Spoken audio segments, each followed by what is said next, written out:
Pada tahun 1988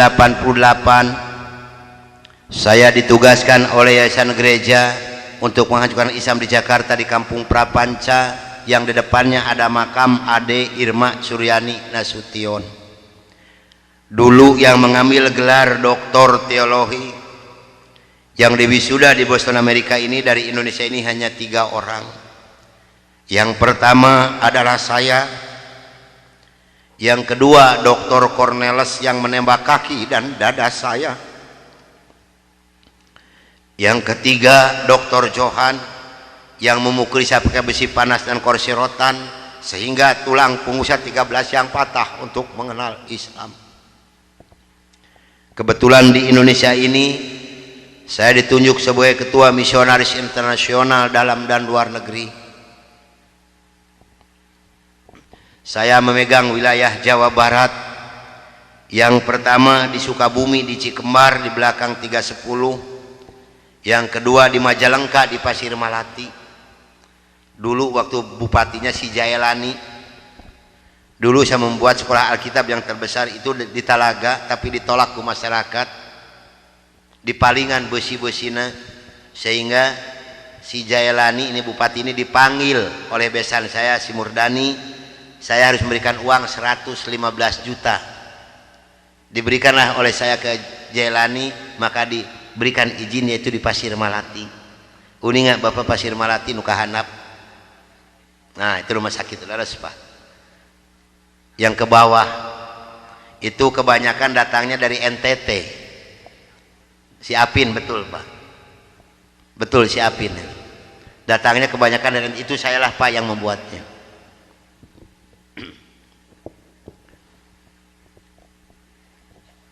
Dan saya membagi-bagikan kekayaan untuk mengiming-imingi orang Islam masuk agama Nasrani dengan uang, pakaian, beras, indomie, susu, gula pasir, dan kebutuhan hidup sehari-hari. Maka jangan salah, kalau ada orang Islam yang menggadaikan akidahnya masuk agama Nasrani, ini urusannya bukan keimanan, tapi urusannya beteng bising tenyatu. 26 provinsi saya jelajahi ke pelosok-pelosok desa untuk menjajakan agama saya door to door.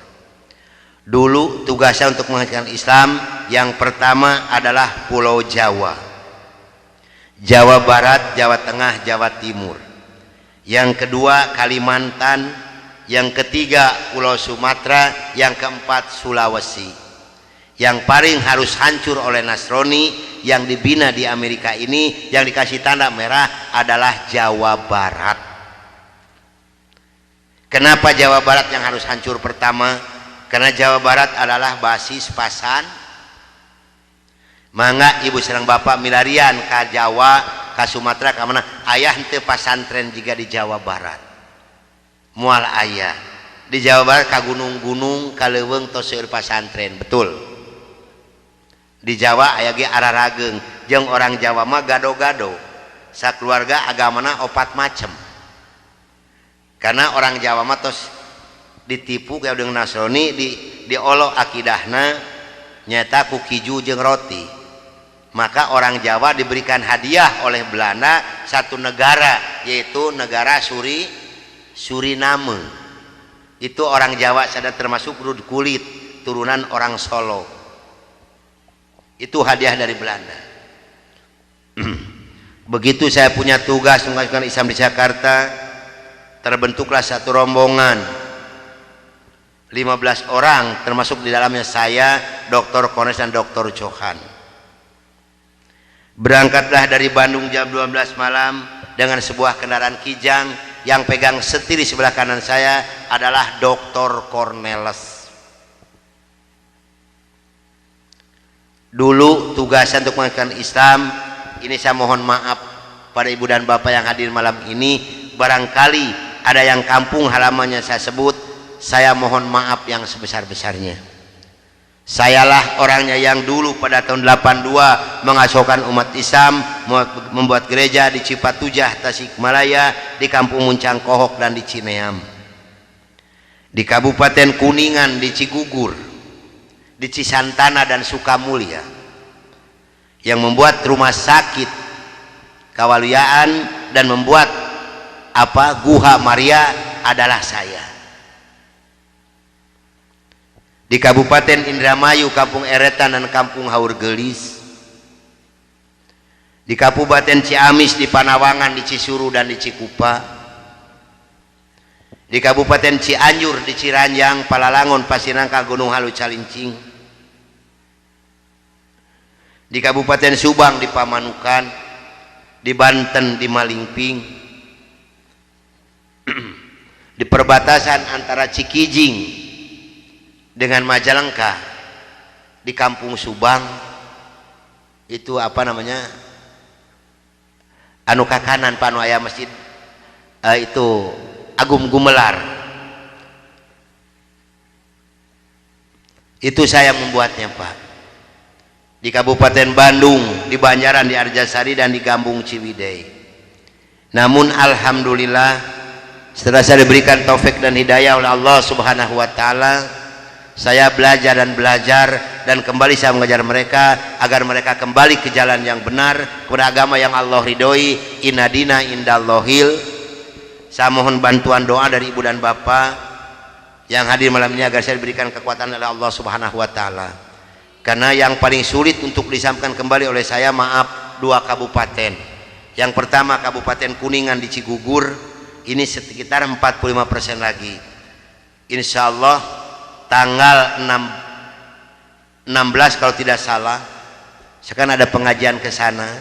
Di sana sudah ada bangunan, sekarang ada sekolah tinggi ilmu Al-Quran, madrasah sanawiyah aliyah. Kalau di bawah gereja, di atas masjid. Di atas gereja, di bawah masjid di Kuningan ini Pak. Perkembangannya sudah bagus, tinggal 45% lagi. Yang kedua di Cianjur, di Ciranjang. Kenapa ini sulit untuk disampaikan kembali Pak? Maaf, karena kedua kabupaten ini dananya dipasok per bulan 1,6 miliar. Ini untuk 2 daerah Pak. Kemarin seorang letkol dari Kodam mengatakan kepada saya, Pak Kiai, betul-betul Nasrani ini jahat. Kenapa Pak? Kalau kolonel saya katakan 8 miliar setiap bulan dikirimkan ke Indonesia untuk mengajukan Islam. Ini jangan salah Pak, karena mereka punya program tersendiri. Di Islam Ustadz siapa yang menggaji Pak? Saya dulu tahun 64-65 demi Allah gajinya sudah 6.700.000. Itu 64-65 Pak. Sehingga begitu saya masuk Islam, maaf, 13,9 miliar demi Allah tidak saya bawa serupiah pun. Begitu saya punya tugas mengajukan Islam, berangkatlah dari Bandung jam 12 malam dengan sebuah kendaraan Kijang. Yang pegang sendiri sebelah kanan saya adalah Dr. Cornelis. Selama hidup saya memegang agama Nasrani, saya belum pernah mendengarkan adzan subuh. Adzan duhur, asar, maghrib dan isya saya tahu. Kalau adzan subuh kuping saya belum pernah mendengarkan, karena saya belum pernah bangun sesubuh itu. Begitu nyampe di Jakarta, di Kampung Prapanca, bertepatan dengan berkumandangnya adzan subuh. Kata Dr. Cornelis kepada saya, Bro, tolong dengarkan adzan orang Islam ini kok goblok sekali, aneh-aneh. Saya buka kaca jendela itu, mau bisa dengarkan ini adzan.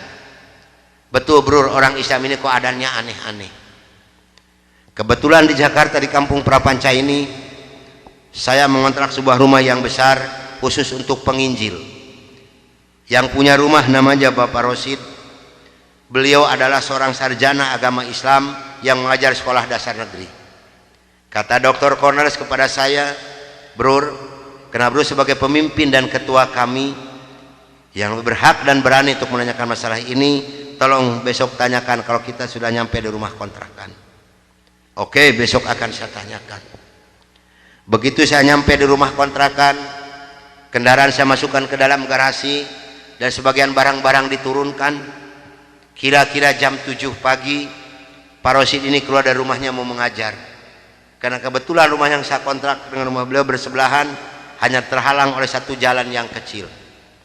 Begitu saya lihat beliau sedang menyalakan sepeda motornya, saya memberanikan diri menghampiri dan menyapa beliau. Kata saya, selamat pagi Pak. Oh, selamat pagi Bapak Pendeta, kapan datang dan apa kabar?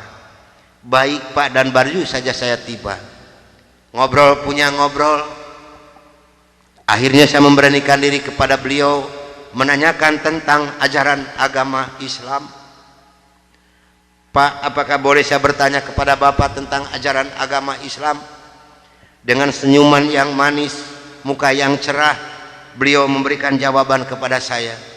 Silahkan Bapak Pendeta. Dengan senang hati dan kedua tangan saya terbuka, insya Allah apa yang akan Bapak Pendeta tanyakan akan saya jawab. Mari Bapak Pendeta kita ke dalam rumah, jangan ngobrol di luar, lebih luasa kita ngobrol di dalam rumah. Saya dibawa masuk ke dalam rumah beliau, sehingga beliau ini berani mengorbankan tugas negaranya, tidak jadi mengajar karena ngobrol dengan saya sampai jam 3 sore. Yang pertama sekali saya tanyakan kepada beliau adalah tentang azan. Pak, kenapa orang Islam ini kok adanya aneh-aneh? Aneh-aneh bagaimana Bapak Pendeta? Tadi begitu saya masuk sini, terdengarlah suara adzan yang asing di kuping saya. Ada kata-kata aso. Aso apalah saya tidak tahu, Pak. Oh betul Bapak Pendeta, itu adzan subuh pakai as-sholatu khairum minan naum.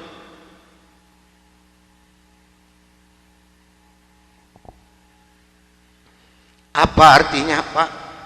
Beliau memberikan jawaban kepada saya, lebih baik sholat daripada. Bukan semakin tertarik kepada Islam, tidak, tapi saya semakin membenci. Kenapa? Karena iri di dalam hati saya.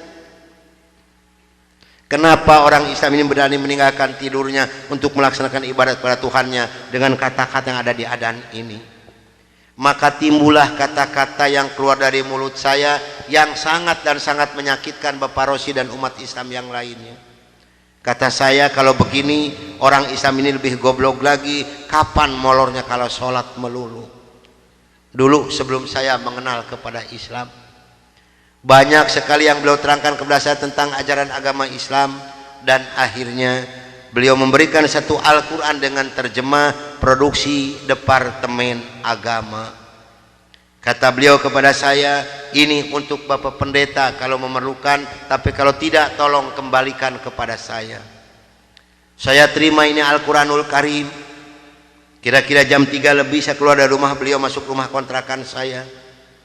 Begitu saya nyampe di rumah kontrakan, saya langsung ditegur oleh rekan-rekan saya, termasuk oleh Dr. Cornelis dan Dr. Johan. Dari mana Brur, kok dari pagi sampai sore begini baru pulang? Sedangkan jam 4 sore ini Brur harus memimpin kami untuk membawa umat Islam yang ada di kampung Prapanca ini. Maka saya katakan kepada rekan saya bahwa saya sudah menanyakan tentang azan dan saya diberikan satu Al-Quran ini. Ini ditertawakan semua oleh rekan saya. Seharusnya sore itu saya memimpin penginjilan, entah kenapa saya ini malas sama sekali untuk melaksanakan tugas. Mungkin ini sudah jalan dari Allah Subhanahu wa Ta'ala. Maka saya punya tugas, saya serahkan kepada Dr. Cornelis dan Dr. Johan. Brur, tolong pimpin misi kita ini, tolong pimpin penginjilan kita ini, bawa umat Islam sebanyak-banyak yang ada di kampung Prapanca ini, dan ini dananya 16 juta, tolong bagikan kepada mereka. Pakaian, beras, indomie, susu, gula pasir, dan kebutuhan hidup sehari-hari yang sudah tersedia di dalam kendaraan, silahkan Bro bagikan, harus tepat pada sasaran.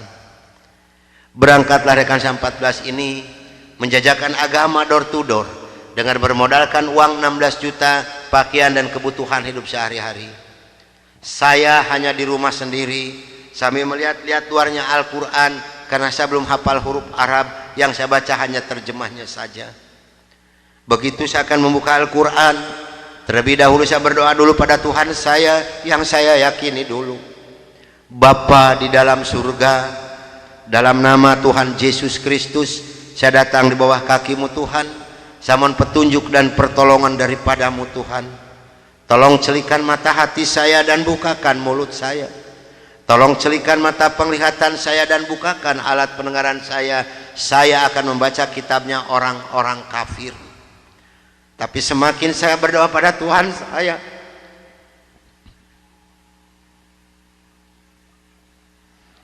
semakin terbukalah dalam Al-Quran ini Ini suatu keanehan yang nyata di dalam kehidupan saya, karena saya bingung membuka Al-Quran ini dari mana pertamanya. Begitu saya membuka Al-Quran langsung surat Ali Imran. Di dalam surat Ali Imran ini timbul kembali keanehan yang kedua di dalam benak saya. Kenapa dalam surat Ali Imran ini kok hanya 2 ayat yang diberi tanda merah, yang lain tidak ada? Yaitu Ali Imran 85 dan 102. Ini kalau ibu dan bapak percaya pada iman saya, selama 3 bulan kurang lebih saya tidak pernah merasakan tidur, hanya membolak-balik membaca arti daripada 2 ayat ini saja. Disitulah taufik dan hidayah masuk pada diri saya. Bergemetarlah seluruh tubuh saya ini, bergejolaklah di dalam dada saya ini.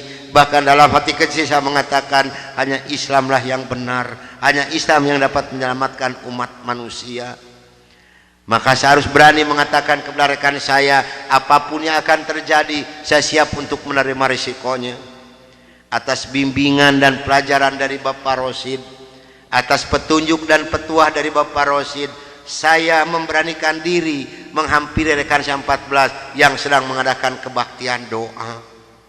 Saya katakan kepada rekan saya bahwa mulai hari ini, jam ini, menit ini, saya akan mengundurkan diri dari penginjilan.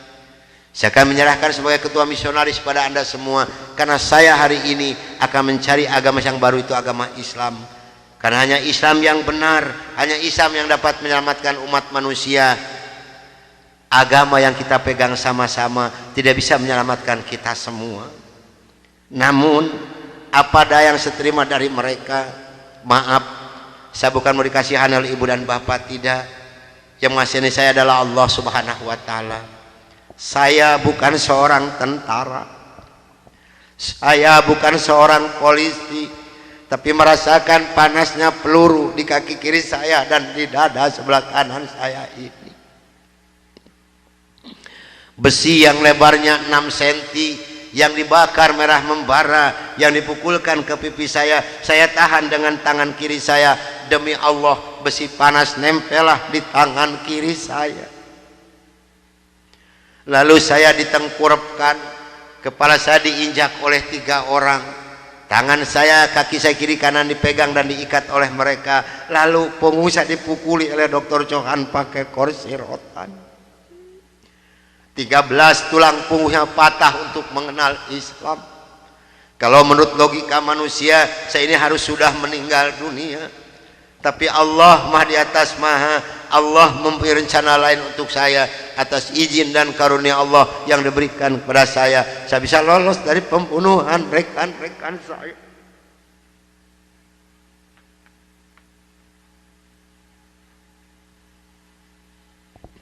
Sambil merasakan panasnya di kaki kiri saya dan di dada sebelah kanan saya, pedihnya di tangan saya, ngilunya di punggung saya loncat keluar dari rumah sambil berteriak mengucapkan La ilaha illallah Muhammadur Rasulullah.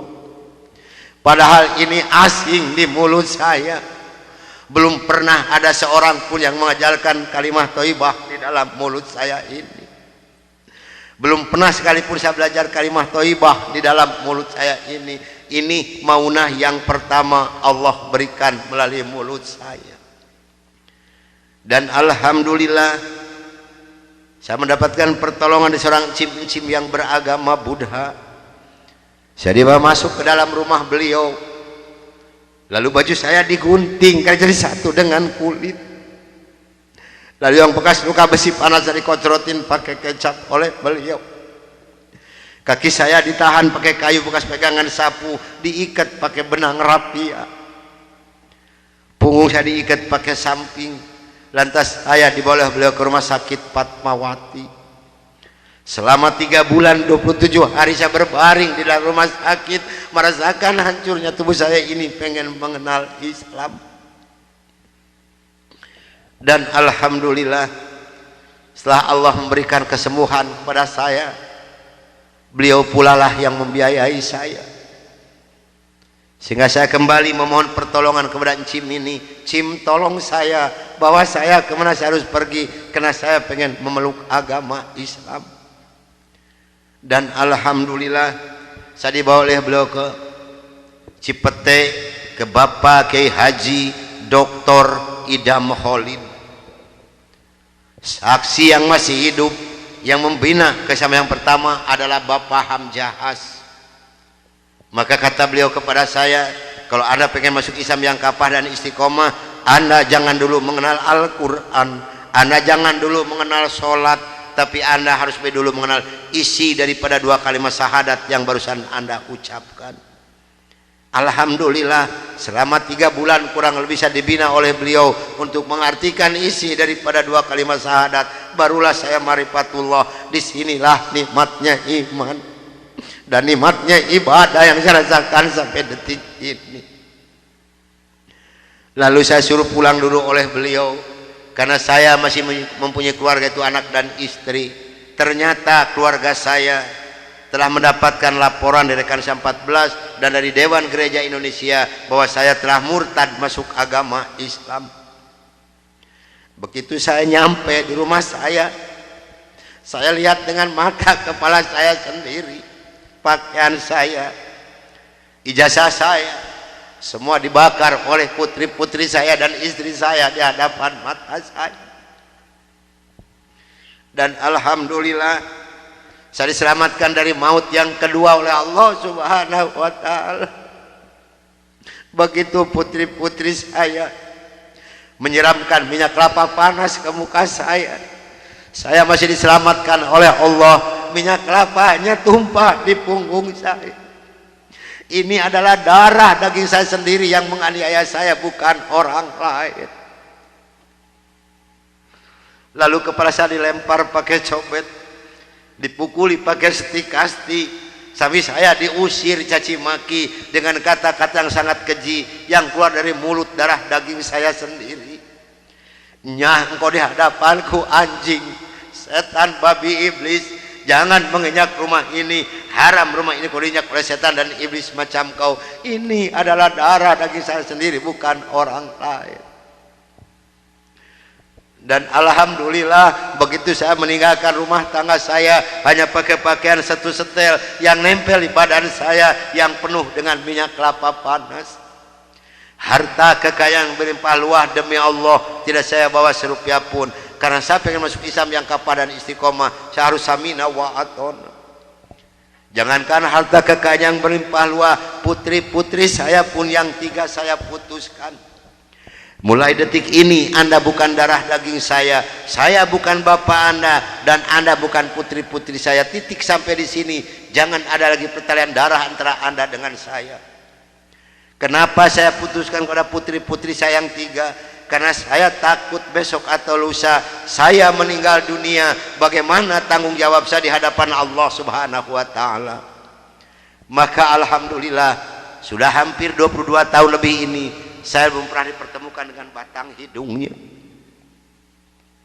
Namun alhamdulillah, biarpun putri-putri saya tidak yang ikut satu pun, Allah telah memberikan kebahagiaan kepada saya pada saat sekarang ini. Kebahagiaan yang Allah berikan kepada saya tidak bisa ditukar dengan sesuatu apapun yang ada di dunia ini. Sekalipun emas berlian sebesar gunung tidak mungkin bisa menukarkan kebahagiaan yang Allah berikan kepada saya. Kenapa? Karena rekan saya yang 14 yang dulu menganiaya saya, yang dulu membunuh saya, alhamdulillah sekarang sudah masuk Islam semua. Sekarang sedang jihad fisabilillah, sedang membela agama Allah, yaitu siar agama Islam di daerah-daerah Nasrani. Itu yang pertama di Papua Barat di Manokwari, yang kedua di NTT Kampung Kalabai Kabupaten Alor, yang ketiga di Kalimantan Tengah di Sampit. Saya mohon bantuan doa dari ibu dan bapak yang hadir malam ini agar saya dengan rekan saya diberikan kekuatan oleh Allah Subhanahu wa ta'ala. Kalau ibu dan bapak pengen tahu dakwah Islam daerah Nasrani, demi Allah ini tantangannya adalah nyawa. Saya pun di Manokwari sedang menanak nasi, Pak, Bu. Kalau Allah sudah mengizinkan saya harus meninggal, saya dipanah, ini kemaluan saya. Allah belum menghendaki saya untuk meninggal, hanya 3 cm jaraknya ini panah. Sedangkan panah di Manokwari demi Allah bukan 1,20 meter panjangnya, tapi 1,60 meter panjangnya. Ujungnya sudah pakai racun. Ini perjuangan membela agama Allah daerah Nasrani. Alhamdulillah perkembangan Islam di daerah Manokwari. Padahal Manokwari ini akan dijadikan kota Injil. Kalau Manokwari sudah jadi kota Injil, yang pertama tidak boleh ada adzan berkumandang, tidak boleh mendirikan masjid, tidak boleh ada perempuan yang berjilbab. Alhamdulillah di sana ada 297 orang yang masuk agama Islam, termasuk orang yang memanah saya. Kemarin tanggal 17 Desember saya baru selesai membuat masjid. Dari mana biayanya? Dari hasil pengajian saya. Saya mohon bantuan doa, karena kadang-kadang rekan saya di sana, Pak, maaf, 10 hari lebih tidak pernah ketemu nasi. Yang dimakan oleh rekan saya singkong direbus, yang penting terganjal perut, karena sulit mencari dana untuk dakwah di Islam ini. Dari mana makan mereka sehari-hari? Maaf, dari hasil pengajian saya. Karena mereka lepas dari gereja tidak ada santunan apapun. Siapa yang harus bertanggung jawab? Kita inilah sebagai umat muslim. Di Kalimantan Tengah ada 192 orang. Di sana, Pak, demi Allah tidak ada masjid satupun. Gereja ada 9. Paling banyak isi gereja 15 orang. Kalau saya mengadakan sholat berjamaah di Kalimantan ini, pakai kompas di luar, di lapangan. Di atas disiram oleh mereka. Saya hanya bisa berdoa, ya Allah berikan taufik dan hidayah bagi mereka, karena mereka tidak tahu kedatangan saya ini mau apa. Alhamdulillah 4 hari kemudian 8 orang yang masuk agama Islam, maka berjumlah 192 orang yang ibu dan neneknya yang kupingnya pada panjang-panjang. Saya mohon bantuan doa, karena saya sedang membebaskan tanah untuk pembangunan masjid. Mudah-mudahan Allah memberikan jalan untuk saya untuk melunasi tanah di sana, untuk pembangunan masjid di sana. Nah hadirin ikhwatul iman rahimakumullah yang hadir malam ini, barangkali, tapi sebenarnya saya mohon maaf yang sebesar-besarnya, barangkali ibu dan bapak mau ikut berjuang membela agama Allah, menyisihkan sedikit rezeki untuk pembebasan tanah di Kalimantan ini, insya Allah hubungi saya. Tapi yang penting adalah doa, karena doa lebih dulu nyampe di hadapan Allah subhanahu wa ta'ala. Nah hadirin ikhwatul iman rahimakumullah, itulah mungkin tausiah saya yang saya bisa sampaikan malam ini. Mudah-mudahan ada manfaat guna untuk ibu dan bapak. Dan mudah-mudahan yang hadir malam ini kelak di yaumul qiyamah mendapatkan syafaatul ujma dari Kangjeng Nabi besar Muhammad Rasulullah sallallahu alaihi wasallam. Dan mudah-mudahan kita dipertemukan Allah, bukan hanya sampai di sini saja, tapi sampai yaumul jaza kita dipertemukan kembali oleh Allah subhanahu wa ta'ala. Akhirul kalam, wabillahi taufiq wal hidayah. Wassalamualaikum warahmatullahi wabarakatuh.